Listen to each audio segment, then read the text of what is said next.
लेखक पंडित श्री राम शर्मा आचार्य।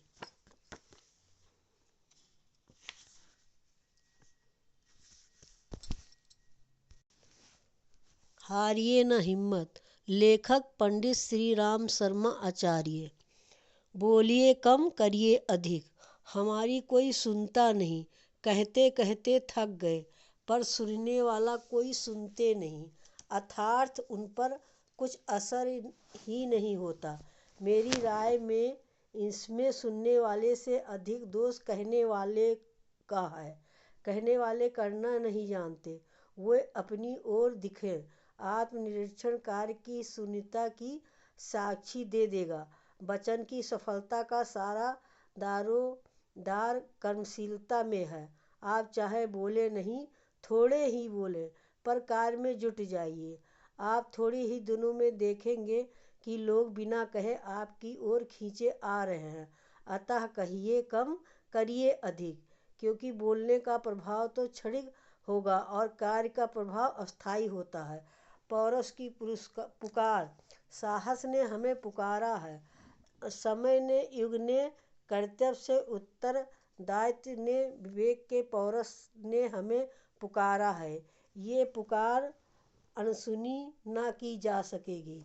आत्मनिर्माण के लिए, नवनिर्माण के लिए हम कांटों से भरे रास्तों का स्वागत करेंगे और आगे बढ़ेंगे।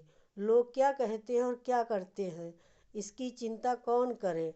अपनी आत्मा ही मार्गदर्शन के लिए पर्याप्त है। लोग अंधेरे में भटकते हैं, भटकते रहें। हमें अपने विवेक के प्रकाश का अवलंबन करना, स्वतः आगे बढ़ेंगे। कौन विरोध करता है, कौन समर्थन, इसकी गणना कौन करे। अपनी अंतरात्मा, अपना साहस अपने साथ है और वही करेंगे जो करना अपने जैसे सजग व्यक्तियों के लिए उचित और उपयुक्त है। पुरुषार्थ की शक्ति, सुधारवादी तत्वों की स्थिति और भी उपहासास्पद है। धर्म, अध्यात्म, समाज एवं राजनीतिक क्षेत्रों में सुधार एवं उत्थान के नारे जोर जोर से लगाए जाते हैं, पर उन क्षेत्रों में जो हो रहा है, जो लोग कर रहे हैं, उसमें कथनी और करनी के बीच जमीन आसमान जैसा अंतर देखा जा सकता है। ऐसी दशा में उज्ज्वल भविष्य की आशा धूमिल की होती चली जा रही है। क्या हम सब ऐसे समय की प्रतीक्षा में ऐसे ही हाथ पर हाथ रखकर बैठे रहें, अपने को असहाय असमर्थ अनुभव करते रहें और स्थिति बदलने के लिए किसी दूसरे पर आशा लगाए बैठे रहें। मानवीय पुरुषार्थ कहता है ऐसा नहीं होना चाहिए। भटकना मत। लोभ के झोंके, मोह के झोंके, नामवरी के झोंके, यश के झोंके, दबाव के झोंके ऐसे हैं कि आदमी को लंबी राह पर चलने के लिए मजबूर कर देते हैं और कहाँ से कहाँ घसीट ले जाते हैं। हमको भी घसीट ले गए होते। ये सामान आदमियों को घसीट ले जाते हैं। बहुत से व्यक्तियों में जो सिद्धांतवाद की राह पर चले, इन्हीं के कारण भटक कर कहाँ से कहाँ जा पहुँचे। आप भटकना मत।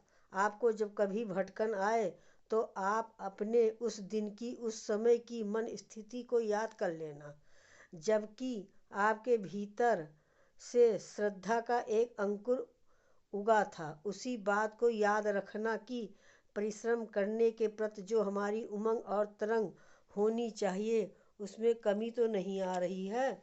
लगन और श्रम का महत्व। लगन आदमी के अंदर हो तो 100 गुना काम करा लेती है। इतना काम कर लेती है कि हमारे काम को देखकर आपको आश्चर्य होगा। इतना साहित्य लिखने से लेकर इतना बड़ा संगठन खड़ा करने तक और इतनी बड़ी क्रांति करने से लेकर इतने आश्रम बनाने तक जो काम शुरू किए हैं, वो कैसे हो गए। ये लगन और श्रम है। यदि हमने श्रम से जी चुराया होता तो उसी तरीके से घटिया आदमी होकर के रह जाते। जैसे कि अपना पेट पालना ही जिनके लिए मुश्किल हो जाता है, चोरी से, ठगी से, चालाकी से, जहाँ कहीं भी मिलता पेट भरने के लिए, कपड़े पहनने के लिए और अपना मौज शौक पूरा करने के लिए पैसा इकट्ठा करते रहते, पर हमारा ये बड़ा काम असंभव हो पाता। चिंतन और चरित्र का समय अपने दोष दूसरों पर थोपने से कुछ काम न चलेगा। हमारी शारीरिक एवं मानसिक दुर्बलताओं के लिए दूसरे उत्तरदायी नहीं, वरना हम स्वयं ही हैं। दूसरे व्यक्तियों, परिस्थितियों एवं प्रारब्ध भोगों का भी प्रभाव होता है, पर 3/4 जीवन तो हमारे आज के दृष्टिकोण एवं कर्तव्य का ही प्रतिफल होता है। अपने को सुधारने का काम हाथ में लेकर हम अपनी शारीरिक और मानसिक परेशानियों को आसानी से हल कर सकते हैं। प्रभाव उनका नहीं पड़ता जो बकवास तो बहुत करते हैं, पर स्वयं उसे ढांचे में ढलते नहीं। जिन्होंने चिंतन और चरित्र का समय अपने जीवन कर्म में किया है, उनकी सेवा साधना सदा फलती फूलती रहती है। आत्मशक्ति पर विश्वास रखो। क्या करें, परिस्थितियां हमारे अनुकूल नहीं है।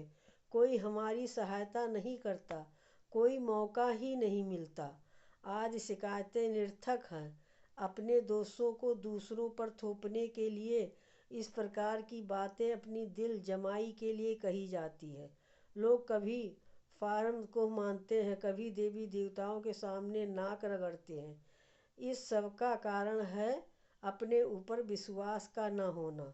दूसरों को सुखी देखकर हम परमात्मा के न्याय पर उंगली उठाने लगते हैं, पर ये नहीं देखते कि जिस परिश्रम से इन सुखी लोगों ने अपने काम पूरे किए हैं, क्या वह हमारे अंदर हैं?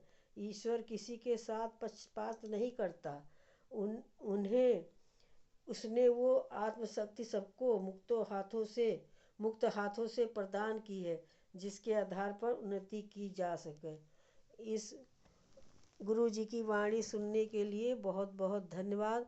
आप लोगों ने सब्सक्राइब करा, इसके लिए तहे दिल से धन्यवाद।